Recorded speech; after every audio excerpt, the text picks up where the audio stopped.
Hello listeners, and welcome to Sandman Stories Presents.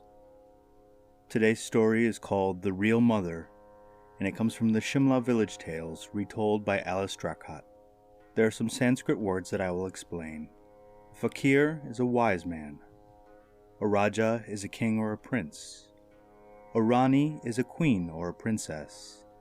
And a Dai is a nursemaid. The story is about a Rajah who wishes to have children, and the jealousy that it creates in the royal court between the 6 rich wives and the 1 poor one. Who can be the real mother?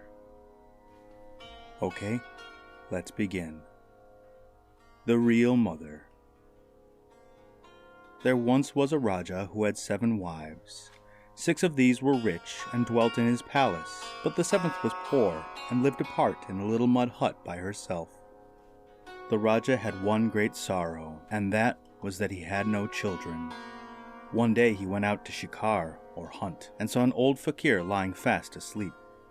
He did not know that the fakir had been asleep for 12 years, so he pressed his hands and feet, and the old man awoke.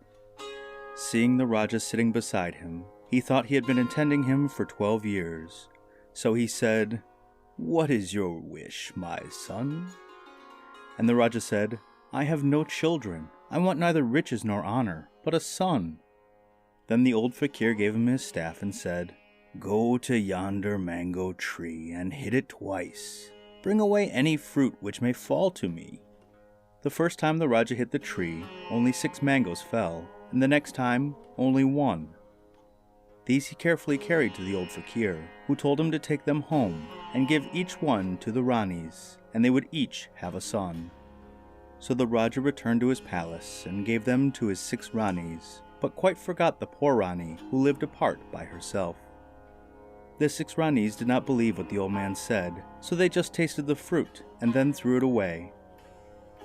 But when the poor Rani heard what had happened, she told her servant to go and look in the drain for any mangoes the others had thrown away and bring them to her. So the servant brought them, and she carefully ate every one. 3 months afterwards, she sent for an old nurse, or Dai, who told her that she would soon be a mother. The Rajah was passing by when he saw the old nurse coming out of the poor Rani's hut, so he made enquiries, and, when he heard the news, there were great rejoicings in the palace. This made the other 6 Ranis very angry indeed, and they called the old Dai and told her that if, when the child was born, she would promise to kill it, they would give her a great reward. When the day came, the wicked old Dai, who was in attendance on the Rani, said, "Rani, I must blindfold your eyes." The Rani consented, and while thus blindfolded, became the mother of 6 sons and 1 daughter. As soon as they were born, the old Dai carried them outside and threw them into a hole in the potter's field, and there left them to die, while she told the Rani that she had given birth to a piece of iron. The poor Rani was terribly disappointed, and so was the Rajah, but they submitted to what they thought was the will of God. But the potter's wife found the children, and as she was childless, she carried them home and looked well after them, so that they all lived and grew. This came to the ears of the 6 Ranis, and they called the old Dai and said, "What is this we hear? You did not kill the children? They are alive and living in the house of the potter? But if you listen to us and go and kill them, we shall give you all the jewels that we possess." So the wicked old woman made some sweet chapatis, or hand cakes, and carried them to the well where the children used to play every day. She found them there playing with their toy horse and toy parrot, cheap toys made of clay by their foster father, the potter, and they were soon tempted to eat her sweets. No sooner had they done this, when all 7 fell down and died.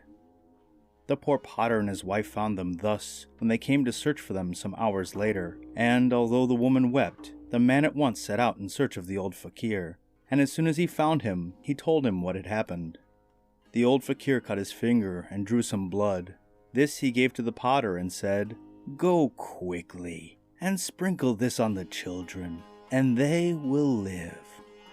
The potter did as he was told, and the children came to life again, and went to live with their foster parents as before. This also came to the ears of the 6 cruel Ranis, and they again called the old Dai and told her that she must make another attempt to kill the children. This time she had some difficulty in persuading them to eat her sweets, for they remembered what had happened before. But in the end she succeeded and left them all lying dead on the ground as before.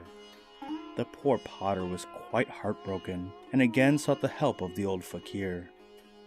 The old fakir said, "Son, I cannot raise the children to life in the same way a second time, but bring them here to me." So he brought them, and the fakir said, "Dig 7 graves, and in the center an 8th grave for me, and bury us all." This the potter did, and lo, after a time a mango tree sprouted from the grave of each brother, a beautiful rose from the grave of the sister, and a chumpa, or sweet flowering tree, from the grave of the old fakir. One day the servants of the Rajah saw these trees, and, being struck with the beauty of the roses, went to gather some.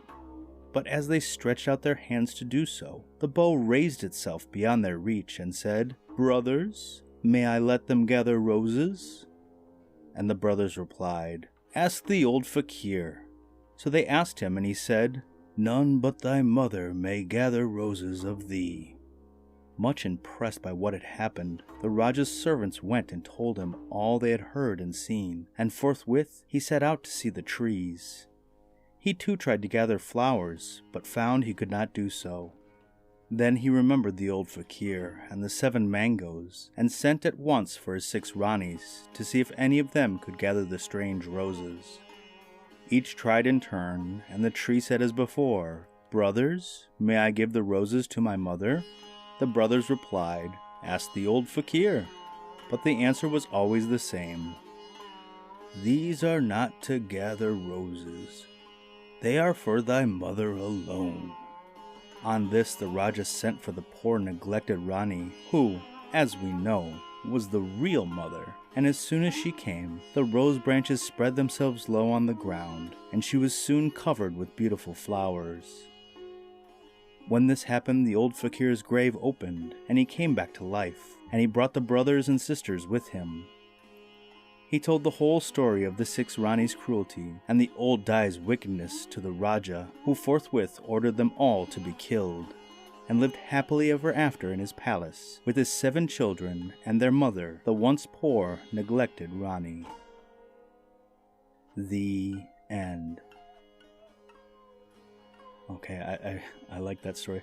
The killing at the end was a bit harsh, but I really liked how the children died and came back to life, and died again and came back to life again, and the mango trees and the chapati and the rose tree. It was all really cool imagery. Okay, and today's podcast shoutout is Legendary Africa. This show covers folk tales from around Africa which most people have not heard. The host, the Shira's beautiful mind, takes the traditional tales and reimagines them with wonderful twists and turns. She is a gifted writer, which runs in her family. Her 2 assistants, Hestia and Athena, are the most lovable helpers a person could ask for, so they get their own shout-out as well. And if you like the podcast as much as I do, go and give it a 5-star rating on Podchaser or iTunes. The listener shout-out is to Buskerud, Norway. You are 95% of my listeners from Norway. Takk og god natt. Thank you, and good night.